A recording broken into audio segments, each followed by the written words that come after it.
it through, and he was quite forthcoming with that. And to be totally fair, he was also quite forthcoming with the fact that, you know, it was a burglary that they'd intended to do and had come down from the Newark area to do it. Officers wanted to find the exact point from where the gun was fired. If it was from the top of the stairs, the shots were likely to have been intended as a warning. If it was from close range, the probable intention would have been to maim or kill. Detectives came to their conclusion quickly.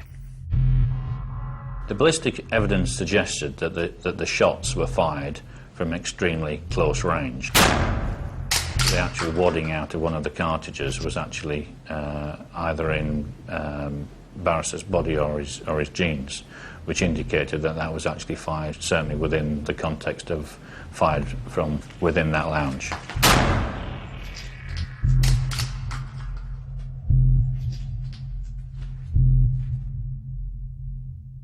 The used cartridges that were exited to the right of the gun when its pump action was fired were in a cluster around the fireplace.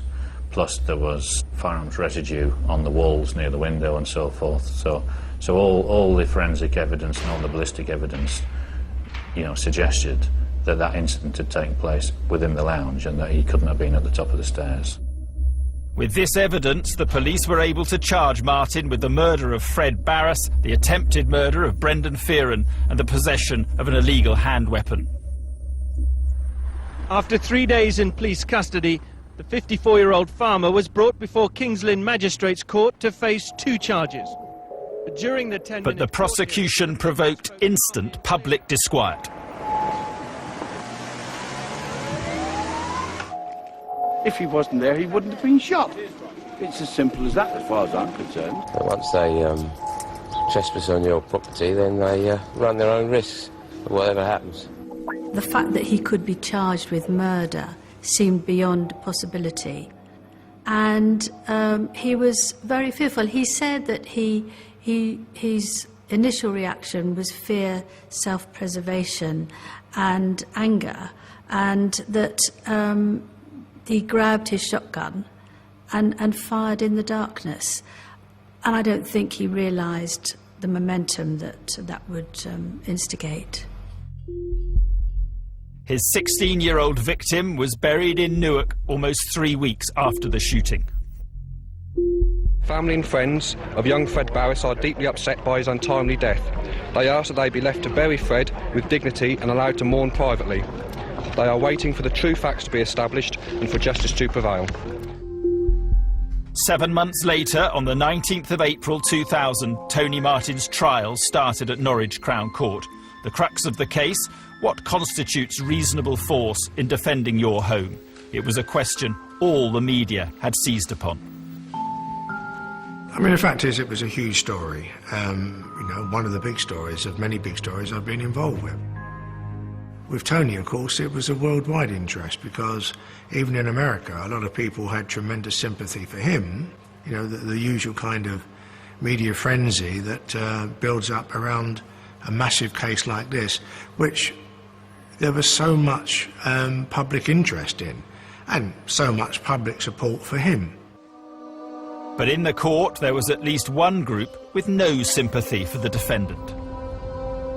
I was there every day during the trial, and I was liaising with the family of Fred Barris. It is fair to say that, as with any family, having lost a lad that was only 16, it had a significant effect, you know, and regardless of what anybody writes or says about them or the case or whatever, it mustn't be forgotten that he was a 16-year-old boy and he was dead well before his time.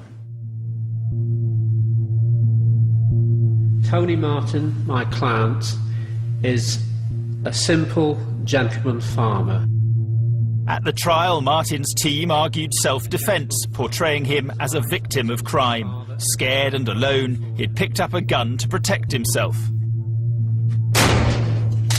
The prosecution case was that, having been disturbed by the burglars, Martin had lain in wait, then shot them at close range with the intention of killing or seriously injuring them. went out, you held your gun, and you shot a 16-year-old boy. And you shot a 16-year-old boy. Martin's team was headed by Anthony Scrivener QC. He was very shy, but underneath it all, I thought he was a very decent man. One of my main concerns at that time was whether or not he would be able to convey his real personality through to the jury, because in a self-defence case, everything really depends on the defendant.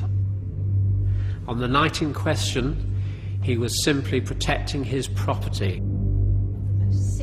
It wasn't until you looked into the detail of the case that you suddenly realised there were unusual features here that made it much more difficult. The going around making these speeches here in front of the public, saying he'd kill a burglar on his house way before this ever happened, it made it an unusual case. In fact, there was no shout, no caution. He just shot 3 shots into the darkness when he knew that someone was nearby. Tony didn't do himself any favours, and I think people found that perhaps the jury found he'd got no compassion for the boy that was shot, but that's not necessarily true. I think he had the compassion, but he still couldn't understand why he was in that position facing a jury when in fact they could have come over and killed him and he would be the victim. Martin believed that as he was the victim of crime, the jury would be sympathetic towards his actions, but he was wrong. By a majority of 10-2, they convicted him of murder and wounding with intent to endanger life. When the jury returned the verdict, I think he was very distressed. He still thought in the back of his mind he'd be all right, because a jury, English jury, is not going to convict a man who shot a burglar. The police had faced a barrage of criticism for bringing charges against Martin. Tony Martin, the Norfolk farmer who opened fire on 2 burglars who broke into his isolated farm, was found guilty today of murdering the teenager Fred Barris.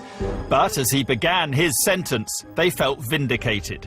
Burglary, and in particular the burglary of people's houses, is, without doubt, one of the most despicable crimes that there is.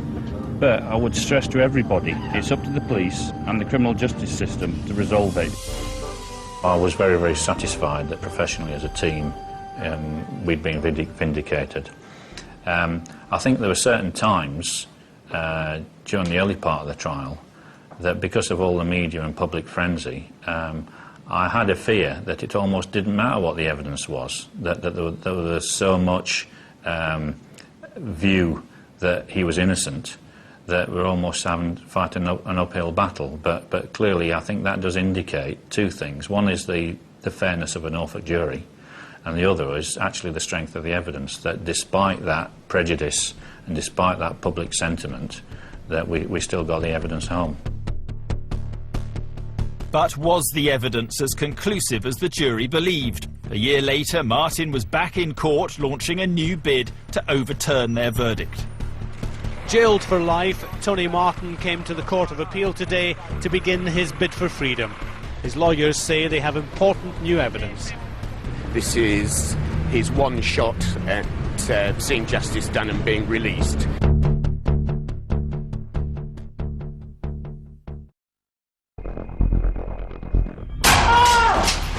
Me! Shot me! In August 1999, Tony Martin had shot dead a 16-year-old burglar in this remote farmhouse. Although a jury had found him guilty of murder, in the broader court of public opinion, he was being given a far more sympathetic hearing. Many were outraged that a man should be imprisoned for defending his own home. He's got the support of everybody in this area. He did exactly the right thing. Everyone would have done exactly the same in those circumstances. The house is your castle, and you should be able to protect it the way you want to. Once they're on someone else's property, you know, they should leave their rights behind. Whatever happens to them is a consequence of them invading someone else's property. And the press encouraged the public mood. It was a sensational story. We all know that